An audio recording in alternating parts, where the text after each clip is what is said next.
Dragon Ball Daima Episode 1 just released today. Look at the animation on this, boys. This is the new Dragon Ball. Dragon Ball is alive, and I am blown away at the artistic quality of this new Dragon Ball anime. Dragon Ball Daima, absolutely clean and polished as heck. They had way more time to prepare for this anime than Super, and it shows. They blessed us with all of these retellings of all the old amazing fights, and they redrew all of it, and it looks so unimaginably good. I mean, I am very, very impressed. They've done it. They've absolutely done it. So, tons of combat in this episode, lots of new characters, and lots to talk about. So they start out the beginning of the episode showing Goku and basically going through his whole story. And they even give us this kind of like redrawn Dragon Ball style, but like with the new filter. It looks amazing. Now they start showing us all the old villains, all redrawn and look beautiful. We got Bardock and Goku. We got Goku doing a crazy Kamehameha. We got Cell with unbelievable shading, and same with Boo. I mean, there's so many creamy shots in this episode. Like, as a Dragon Ball fan for 30 years, I was loving it. But you can tell that Dragon Ball Daima is definitely targeted towards a newer generation that didn't grow up with Dragon Ball, and that's why they're giving us Chibi and they're retelling all of these stories. So they're trying to bring everybody into Daima, old and new audiences. We'll see if it works. So now we get over to the story of the new Demon King. His name is Goma, and the Kai that looks like the Kai that we know, his name is Dagesu, and he also has a sister with him who's also an evil Kai. And they're looking through like the timeline, so they're in the Demon Realm, and we get a lot of explanations of the Demon Realm. We learn that Dabura was the king, and his father, Dabura's father, was named Abura, and he was the Demon King before Dabura, and all the Demon Kings wore this like special third eye crown that gives you ultimate power. In any case, these guys are watching all of Dragon Ball Z essentially, and they're seeing that all of their enemies from the Demon Realm have been killed by Goku and company. So Babidi is gone, Majin Buu was killed, but he's a good guy now, and Dabura was killed by Majin Buu. So all of the enemies, or all the strongest people, I guess, from the Demon Realm are gone, and that makes Goma the new Demon King. Although he doesn't seem very threatening by any means, being able to turn everyone into children, you know, he's gonna have a better chance, I guess, but it doesn't really seem too strong. In any case, it was just marvelous to be introduced to these new characters while we get flashbacks of original Dragon Ball Z redrawn and recomposited, and it just looks amazing. Like, it just looks like a dream. It's beautiful. So it turns out there is yet another set of Dragon Balls in the Demon Realm. So now we have the Namekian Dragon Balls, the Super Dragon Balls, the Earth Dragon Balls, the Cerulean Dragon Balls, and now we also have the freaking Demon Dragon Balls. But they can't use those Wish because they need to make a Dark Wish, whatever that means. I'm not really sure, but I guess we'll find out eventually. I think essentially what this is telling us is that they'll use the Earth Dragon Balls, turn Goku and everybody into kids, and for whatever reason, Goku and company, maybe they'll have to go to the Demon Realm and use these Dark Dragon Balls to return them back to normal at the end of the show.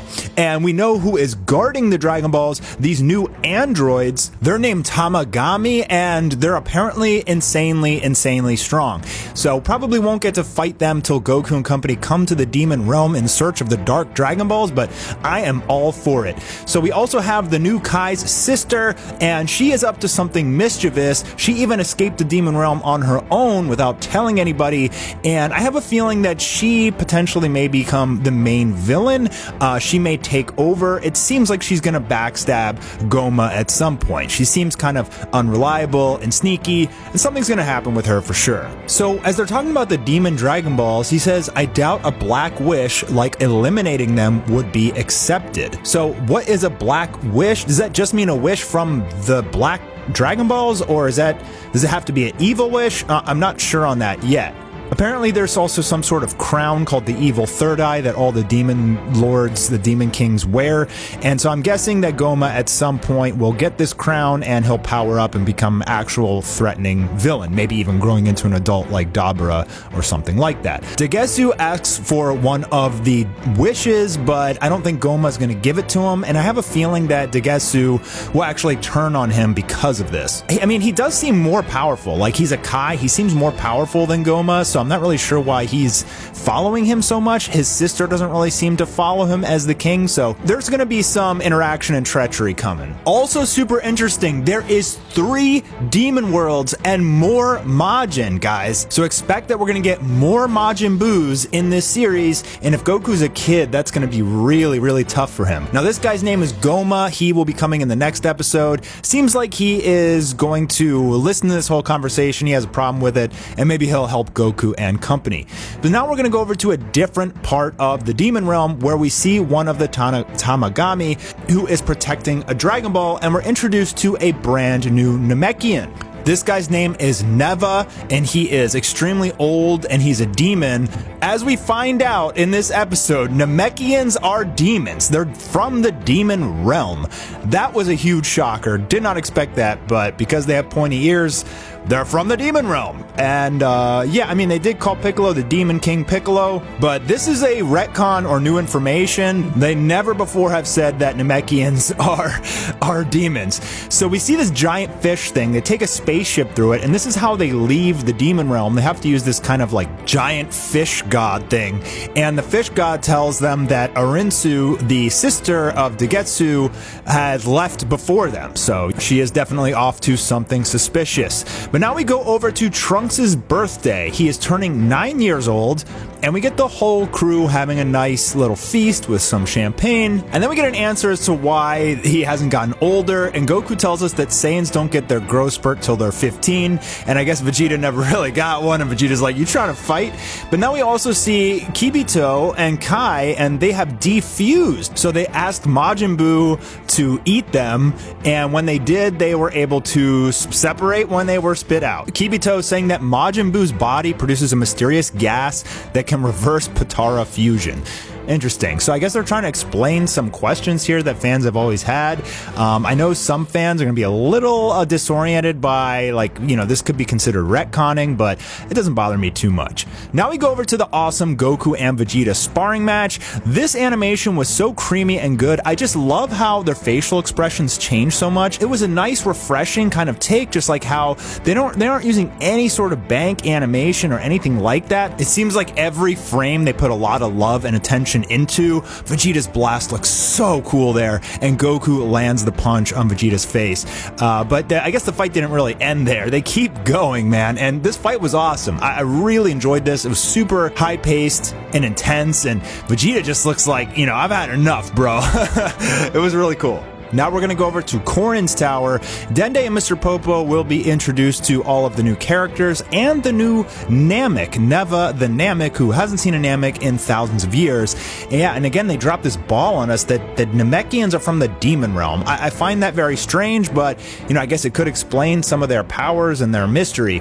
But this guy, Neva, he has crazy powers, okay? Not only can he pull all the Dragon Balls from around the world instantly to him, but if they're stones, he can revive them so that they can make another wish. I mean, this seemingly gives you infinite wishes, and I'm kind of surprised that after they make their 3 wishes, they don't just revive the Dragon Balls and make more. I mean, they could have seemingly infinite wishes.